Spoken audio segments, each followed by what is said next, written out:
Semangat pagi. Pagi, luar biasa. Yel-yel kelompok A1. Kompak, hebat, terdepan.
Agenda strategis dan peran kebudayaan. Yang pertama, memanfaatkan objek pemajuan kebudayaan untuk meningkatkan kesejahteraan masyarakat. Yang kedua, mendukung pemulihan ekonomi nasional dengan cara memberikan ruang bagi pelaku usaha untuk berkreativitas di bidang seni dan budaya. Tugas dan fungsi Dinas Kebudayaan Kota Yogyakarta melaksanakan urusan pemerintah daerah berdasarkan asas otonomi dan tugas pembantuan di bidang kebudayaan.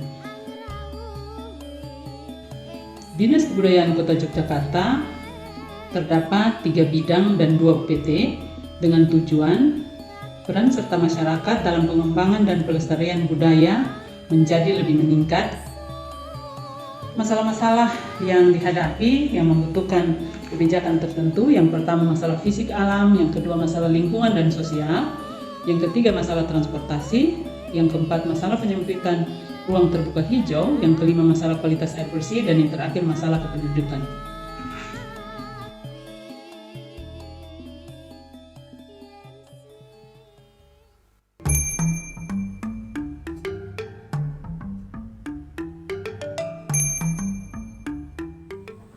Adaptasi strategi kebijakan dari Dinas Kebudayaan Kota Yogyakarta berbentuk terobosan atau inovasi. Yang pertama adalah Jogja Cross Culture, yang merupakan suatu pertunjukan budaya di mana terdapat kolaborasi antara budaya lokal Yogyakarta dengan budaya barat yang kekinian.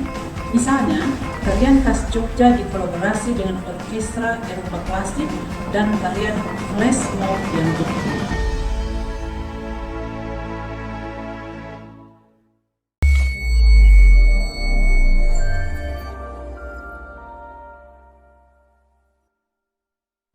Kedua, sosialisasi nilai sejarah pertunjukan wayang sinema.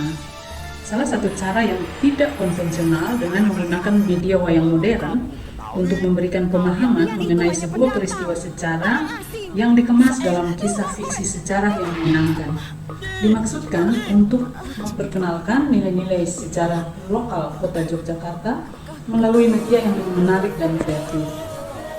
Pertunjukan wayang sinema secara daring dilakukan melalui platform YouTube dengan Kon Pangeran Diponegoro.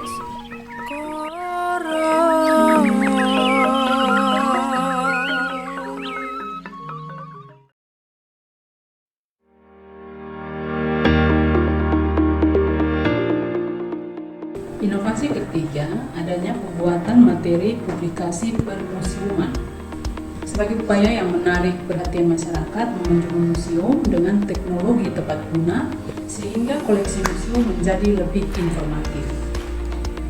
Terdapat 15 museum, antara lain Museum Negeri Profesor Daerah Istimewa Yogyakarta Sono Budoyo, Museum Keraton Jogja, Museum Geologi UGM, Museum Dewantara Kriya, dan lain-lain.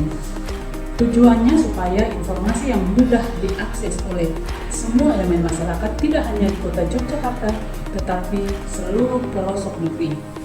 Penyuguhan informasi yang lebih menarik dan canggih akan menarik banyak peminat.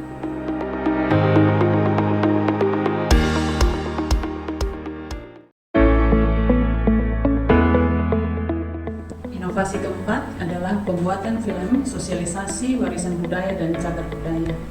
Dinas Kebudayaan Kota Yogyakarta melalui kegiatan pengembangan cagar budaya dan warisan budaya dengan membuat film tentang sosialisasi warisan budaya dan cagar budaya yang ada di Kota Yogyakarta, bertujuan untuk mensinergikan informasi tentang peran serta masyarakat dan pemerintah dalam perlindungan cagar budaya. Sosialisasi melalui media film diharapkan Dinas Kebudayaan Yogyakarta mendapatkan masukan yang konstruktif terhadap permasalahan-permasalahan yang muncul serta berpikir positif terhadap pemerintah.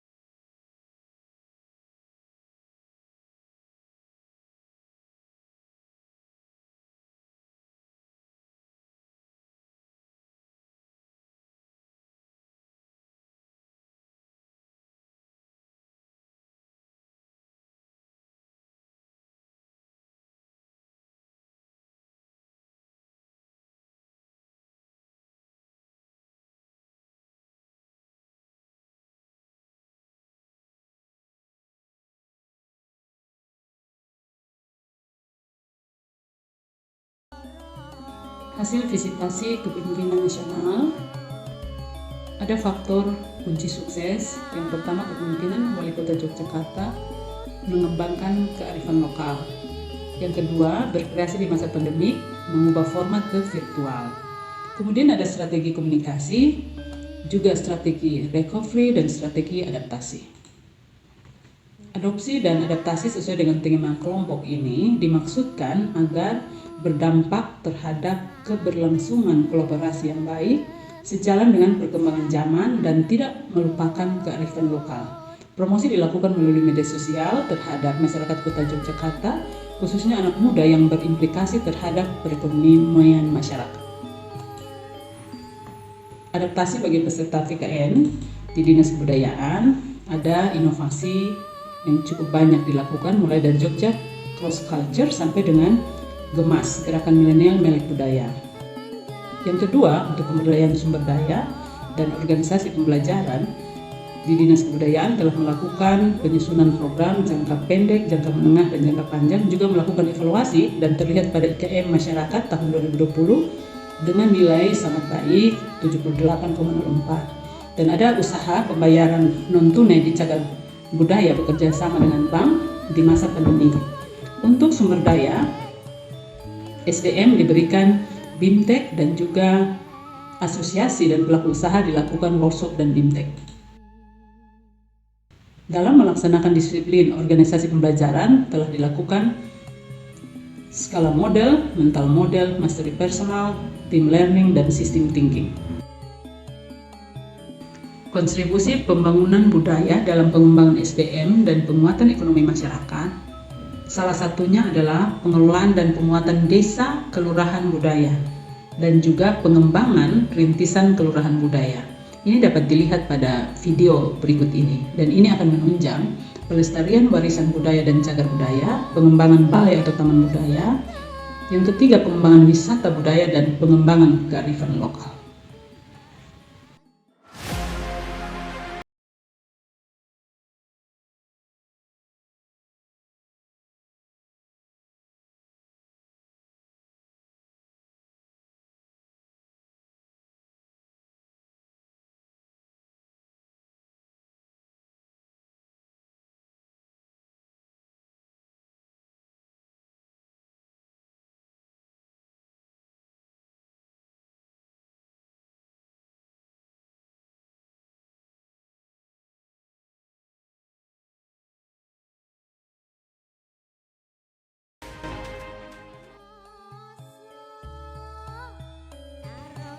Untuk beradaptasi dan berkreasi di masa tatanan kebiasaan baru, maka merubah format dari konvensional ke virtual dan memaksimalkan media sosial.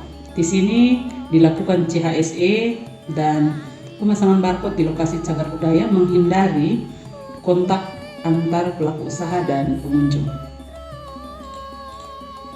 Proses penguatan sosial ekonomi untuk ketahanan budaya. Yang pertama, peningkatan akses layanan publik. Yang kedua, aktualisasi diri dan eksistensi komunitas. Yang ketiga, kemandirian masyarakat seni budaya.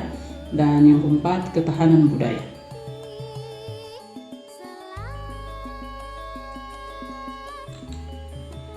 Tata nilai budaya Yogyakarta itu telah dilakukan untuk masyarakat Yogyakarta, yaitu religius, spiritual, moral, kemasyarakatan, adat dan tradisi, pendidikan dan pengetahuan, teknologi, penataan ruangan dan arsitek, sampai dengan semangat ke Yogyakarta.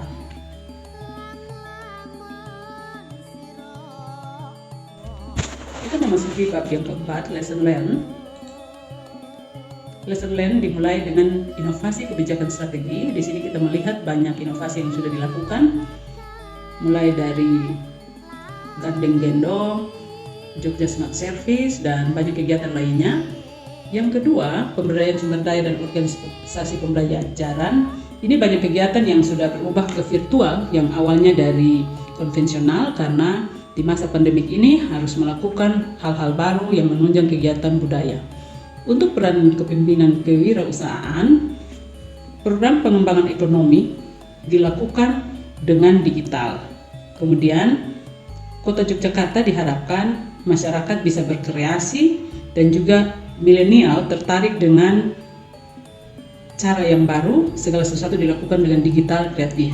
Dan yang terakhir, organisasi adaptif. Untuk event-event dan promosi selalu dilakukan melalui media sosial, sehingga tidak saja untuk masyarakat Jogja, tetapi untuk seluruh masyarakat Indonesia dan juga masyarakat internasional. Peran marketing sektor publik, yang pertama sudah dilakukan beberapa produk, mulai dari penerapan Jogja Cross Culture sampai dengan penerapan wisata sepeda. RISE, pembiayaan dibebankan pada DPA Dinas Kebudayaan Kota Yogyakarta dan pendanaan dari dana keistimewaan Daerah Istimewa Yogyakarta. Promosi dilakukan melalui sosialisasi workshop pada media sosial Dinas Kebudayaan Kota Yogyakarta. Place, tempat pelaksanaan di Kota Yogyakarta, konsumennya masyarakat Kota Yogyakarta dan wisatawan yang berkunjung ke Kota Yogyakarta.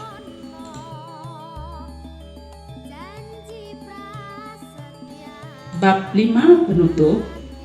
Kesimpulan dari visitasi kepemimpinan nasional kelompok A1 pada Dinas Kebudayaan Yogyakarta adalah Dinas Kebudayaan Kota Yogyakarta telah berhasil melakukan beberapa langkah strategis untuk mengembangkan kebudayaan, baik internal, eksternal, kolaboratif, adaptif, inovatif, dan memanfaatkan objek kemajuan kebudayaan untuk meningkatkan kesejahteraan masyarakat.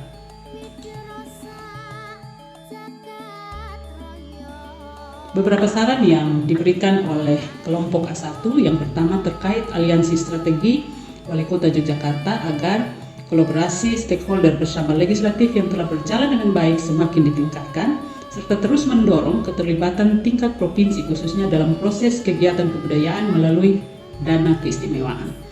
Yang kedua, terkait penyelenggaraan satu data Kepala Dinas Kebudayaan agar sistem yang dikembangkan agar mengacu pada SIPD sehingga dapat memenuhi standar nasional, mendorong kebijakan untuk menjalankan prinsip satu data sesuai Peraturan Presiden Nomor 39 Tahun 2019 dalam Kesemartata. Yang ketiga, pengelolaan cagar budaya harus berdampak pada peningkatan kesejahteraan masyarakat, karena masyarakat merupakan milik sah cagar budaya. Demikian penyampaian pengalaman dari kelompok A1. Matur nuwun.